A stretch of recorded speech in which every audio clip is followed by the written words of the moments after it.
Hi hello ಎಲ್ರಿಗೂ ನಮಸ್ಕಾರ.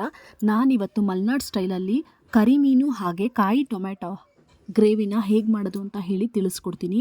ಅದಕ್ಕಿಂತ ಮುಂಚೆ ನೀವಿನ್ನೂ ನನ್ನ ಚಾನಲ್ಗೆ ಸಬ್ಸ್ಕ್ರೈಬ್ ಆಗಿಲ್ಲ ಅಂದರೆ ದಯವಿಟ್ಟು ಸಬ್ಸ್ಕ್ರೈಬ್ ಆಗಿ. ನಾನು ಇಲ್ಲಿ ಒಣಗಿದ್ದು ಮೀನು ಅಥವಾ ಡ್ರೈ ಫಿಶ್ ಇದನ್ನು ನಾನು 20 ರೂಪಾಯಿ ತೊಗೊಂಡಿದ್ದೀನಿ. ನೋಡ್ತಾ ಇರ್ಬೋದು, ಈ ಒಂದು ಪ್ಯಾಕೆಟಲ್ಲಿ ಸಿಗುತ್ತೆ. ನಾನು ಈಗ ಅದ್ರ ತಲೆ ಎಲ್ಲ ತೆಕ್ಕೊಂಡು ಕ್ಲೀನ್ ಮಾಡ್ಕೊಂಡಿದ್ದೀನಿ. ತಲೆ ಕೂಡ ಯೂಸ್ ಮಾಡ್ಕೋಬಹುದು, ಆದರೆ ನಾನಿಲ್ಲಿ ಯೂಸ್ ಮಾಡ್ತಾ ಇಲ್ಲ. ನೋಡ್ತಿರಬಹುದು ಇಲ್ಲಿ ಕ್ಲೀನ್ ಆಗಿದೆ. ಈಗ ಕ್ಲೀನ್ ಆಗಿರುವಂಥ ಡ್ರೈ ಫಿಶ್ನ ಒಂದು ಬಾಣಲಿ ತಗೊಂಡು ಅದರಲ್ಲಿ ಚೆನ್ನಾಗಿ ಫ್ರೈ ಮಾಡ್ಕೋಬೇಕು. ಈಗ ಫ್ರೈ ಆಗಿರುವಂತಹ ಡ್ರೈ ಫಿಶನ್ನ ನಾನು ನೀರಲ್ಲಿ ಹಾಕಿ ಚೆನ್ನಾಗಿ ವಾಶ್ ಮಾಡಿಕೊಂಡು ಅದರಲ್ಲೇ ನೆನೆಯಕ್ಕೆ ಬಿಡ್ತಾ ಇದ್ದೀನಿ.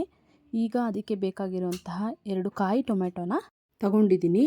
ಈ ಒಂದು ಒಣಗಿದ ಮೀನು ಕಾಯಿ ಟೊಮೆಟೊ ಗ್ರೇವಿಗೆ ಬೇಕಾಗಿರುವಂತಹ ಇಂಗ್ರೀಡಿಯೆಂಟ್ಸು: ಒಣಗಿದ ಮೀನು, ಹಸಿರು ಟೊಮೆಟೊ 2, ಸಾಸಿವೆ, ಜೀರಿಗೆ, ಅರಿಶಿನ ಪುಡಿ, ಕರಿಬೇವಿನ ಎಲೆ, ಈರುಳ್ಳಿ 1, ಕೆಂಪಾಗಿರೋ ಟೊಮೆಟೊ 2, ಶುಂಠಿ ಬೆಳ್ಳುಳ್ಳಿ ಪೇಸ್ಟು 1 ಸ್ಪೂನು, 1 ನಿಂಬೆಹಣ್ಣು ಗಾತ್ರದ್ದು ಹುಣಸೆ ಹಣ್ಣು, ಖಾರ ಪುಡಿ 3 ಸ್ಪೂನು, ಧನಿಯಾ ಪುಡಿ 2 ಸ್ಪೂನು, ಉಪ್ಪು ರುಚಿಗೆ ತಕ್ಕಷ್ಟು.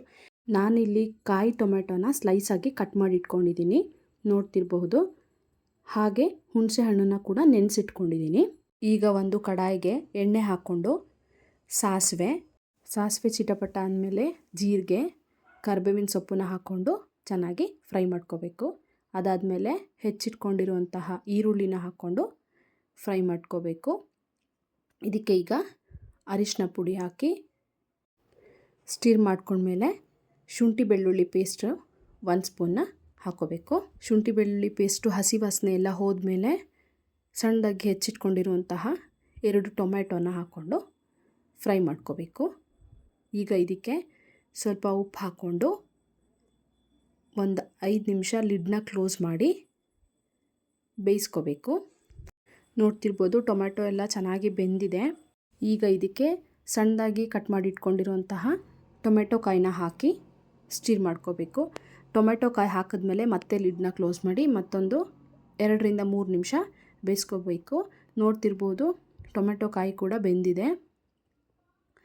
ಈಗ ಇದನ್ನು ಒಂದ್ಸರಿ ಸ್ಟಿರ್ ಮಾಡಿಕೊಂಡು ಇದಕ್ಕೆ 3 ಸ್ಪೂನು ಖಾರದ ಪುಡಿ, 2 ಸ್ಪೂನು ಧನಿಯಾ ಪುಡಿ ಹಾಕಿ ಸ್ಟಿರ್ ಮಾಡಬೇಕು. ಅದಾದಮೇಲೆ ಹುರ್ಕೊಂಡು ತೊಳೆದಿಟ್ಕೊಂಡಿರುವಂತಹ ಒಣಗಿದ ಮೀನನ್ನ ಹಾಕಿ ಒಂದ್ಸರಿ ಸ್ಟಿರ್ ಮಾಡ್ಕೋಬೇಕು. ಹಾಗೆ ನೆನೆಸಿಟ್ಕೊಂಡಿರುವಂತಹ ಹುಣಸೆ ಹಣ್ಣು ಜ್ಯೂಸನ್ನ ಸೋಸ್ಕೊಂಡು ಇದಕ್ಕೆ ಹಾಕಿ ನಿಮಗೆ ಯಾವ ಒಂದು ಕನ್ಸಿಸ್ಟೆನ್ಸಿಲಿ ಬೇಕೋ ಅಷ್ಟು ನೀರನ್ನ ಆ್ಯಡ್ ಮಾಡ್ಕೋಬೇಕು. ನಾನಿಲ್ಲಿ 2 ಗ್ಲಾಸಷ್ಟು ನೀರನ್ನ ಹಾಕಿ ಲಿಡ್ನ ಕ್ಲೋಸ್ ಮಾಡಿ ಅದನ್ನು ಕುದಿಸ್ಕೊತಾ ಇದ್ದೀನಿ. ನೋಡ್ತಿರ್ಬೋದು ಎಲ್ಲ ಉಪ್ಪು ಖಾರ ಹುಳಿ ಎಲ್ಲ ಚೆನ್ನಾಗಿ ಹಿಡಿದಿದೆ. ನೀವು ಇದನ್ನು ಬಿಸಿ ಬಿಸಿ ಅನ್ನದ ಜೊತೆಗೂ ಸರ್ವ್ ಮಾಡ್ಕೋಬೋದು. ಚಪಾತಿ, ರೊಟ್ಟಿ, ಕಡುಬು, ಇಡ್ಲಿ ಎಲ್ಲದ್ರ ಜೊತೆಗೂ ತುಂಬ ಟೇಸ್ಟಿಯಾಗಿರುತ್ತೆ. ಇನ್ನು ಯಾರೇ ನೆಂಟರು ಬಂದರೂ ಮನೇಲಿ ಈಸಿಯಾಗಿರೋವಂಥದ್ದು ಒಣಗಿದ ಮೀನು ಹಾಗೆ ಮೊಟ್ಟೆ.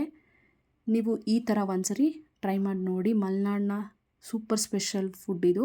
ಕರಾವಳಿ ಸೈಡ್ ಕೂಡ ಇದನ್ನು ಹೆಚ್ಚಾಗಿ ಬಳಸ್ತಾರೆ.